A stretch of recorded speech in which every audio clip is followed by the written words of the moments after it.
I, 53 male, have a daughter, 25, female, who has been dating James, 28, male, for 2 years now.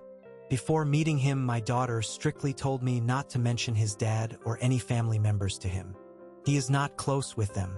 I didn't ask what happened because it was not my place to know. Genuinely, I liked him a lot. He is a good man, responsible, neat, and truly loves my daughter. We bonded well. I only met him a handful of times. This happened a few days ago. My daughter came to visit me along with James. I was fixing my car. James looked curious and asked what I was doing. I showed my car and said that I am fixing it. We go into talking and he told me he doesn't know how to fix his car. He just pays someone else to do it. I was shocked. I told him I can teach him. He doesn't need to waste his money on fixing basic things. I did teach him all the things. He was a fast learner. After he was done, I patted on his back and said, "Well done, my son." The expression on his face changed. He was happy in 1 second and then his face changed. He broke down crying on the floor. I tried my best to calm him down, but he was wailing. By the time my daughter came, he was in a fetal position. I was confused. My daughter took him inside. He spent the night. My daughter just took his dinner in her room. She came downstairs and asked what happened. I gave her the details of it. She was angry. She was almost screaming and asked why the hell did I say, "Well done, son." She specifically told me not to mention anything about his family. I didn't. I just said, "Well done, my son," because that's what you usually say when you are proud of them. I didn't even utter the word father. It just slipped. I said sorry and asked if I could talk to him and apologize. She was pissed and told me to forget it. He is not in good shape. They left early morning. I don't know what I did wrong here. I have been asking my daughter about him and it was just one-word answers. What do I do? Relevant comments. Absolute scenes. He needs therapy. You did nothing wrong. Oop. According to my daughter, he has been in therapy for 5 years. In and out. Redacted. Your daughter is enabling his crippling mental illness. She'll learn eventually. OP. I don't think she is enabling. She cares for him a lot.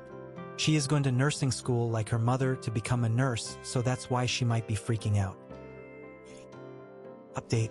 I wanted to post an update on my previous post, but the mods removed my post for God knows why. But then again, the update is very long. Yesterday, when I made this post, my daughter called and asked if I can come to her place. I said of course. When I went inside, the first thing my daughter did was hug me and said she was sorry for yelling and berating me. She was wrong. She should have handled it like a mature adult. I told her it is fine. I understand why she panicked. She also said James wants to meet me as well. James was in their shared bedroom and asked for privacy. As soon as I went there, he started apologizing and said he didn't mean to make things awkward. He knows he shouldn't have cried like that in front of me, that he is a grown man and should have kept his emotions in check. He says he has never had a major breakdown like this in 3 years.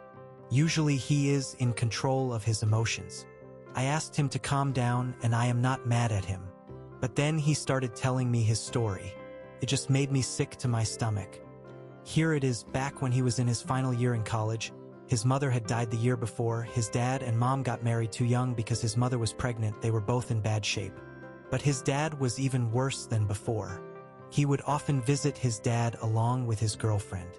One day he found his girlfriend was cheating on him with his dad. I won't go into much details, but you can imagine the mess. His father gave him lame excuses like he was lonely and whatnot. He cut off all the contacts he had with his dad and went on to live with his grandmother. His grandmother did rip his dad a new one and threatened to call the police on him. After that, he went into depression. He skipped his classes and flunked. He went through intense therapy and has managed well on his own. He moved out from his grandmother's state and came closer to us. That poor boy was sobbing while he was telling me the story, but in excruciating details. It almost made me cry. Also, that's not the reason he cried. He cried because few days ago, he received a letter from his grandmother that his dad has committed suicide. He wrote a letter to James. James did read the letter, but he felt nothing. He showed me the letter. It was basically that bastard apologizing and asking for a chance. I got a little gist about what happened after the affair was discovered. His father and that girl was pretty much ostracized by everyone. They lived in a small town, so the word got around. The father's friend basically disowned him. Every relative he had doesn't talk to him. He lost his respect and dignity. He begged his mother to give James's address, but grandmother refused. He couldn't find James because he changed his name. He goes by his maternal grandmother's maiden name. Also, in the letter he mentioned he had liver failure because after he left he drank alcohol. He regrets what he has done and knows he can never take it back. He will always have to carry the guilt. He has thought about suicide a lot of times, but he knows if he dies he has to answer his deceased wife about why he did what he did. Lastly, his dad mentioned he has no contact with that B1TCH because she was the reason why he lost his son. He does acknowledge his own fault, but mostly he blamed that girl because she seduced him. I can't believe even in his death he avoided accountability. James said he wasn't bothered by his death until that day, when I called him son. If it was some other time, he wouldn't have reacted the way he did. It was just the timing. He cried because he knew he lost his father forever. He didn't even go to his funeral because he knew if he did his progress would go down the drain. But he misses having a father.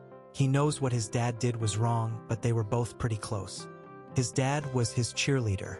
He still couldn't believe his dad would do this to him.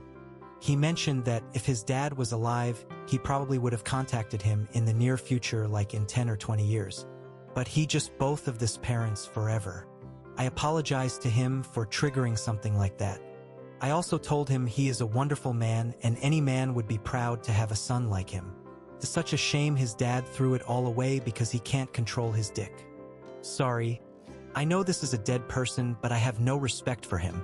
What he did was his and only his fault. And I am proud of him. He has managed very well for himself. He reassured me that even though he has trauma, he never hurt my daughter and really loves her. He said that he has been thinking about asking her hand from me. Now, I would have said yes, but I put some conditions that he needs to get a psyche evaluation and go to therapy. I know he is a good person, but now he is not in a good headspace. He should take my daughter to couples counseling with him. He accepted them without hesitation. As for my daughter, I did ask her why she kept this huge thing away from me. She said she didn't want me to judge him, that she knows what he went through and it really hurts her to see him being triggered. She did mention she heard him cry in the bathroom when they first moved in. She loved him and understands that he has PTSD, but according to he is the best guy she has ever dated. I told her I do not care who she dates, be it a truck driver or a billionaire or someone who is an orphan, as long as the guy is good and treats her well, she has my approval. Sorry, that was long, but it is tough to summarize everything in such short words.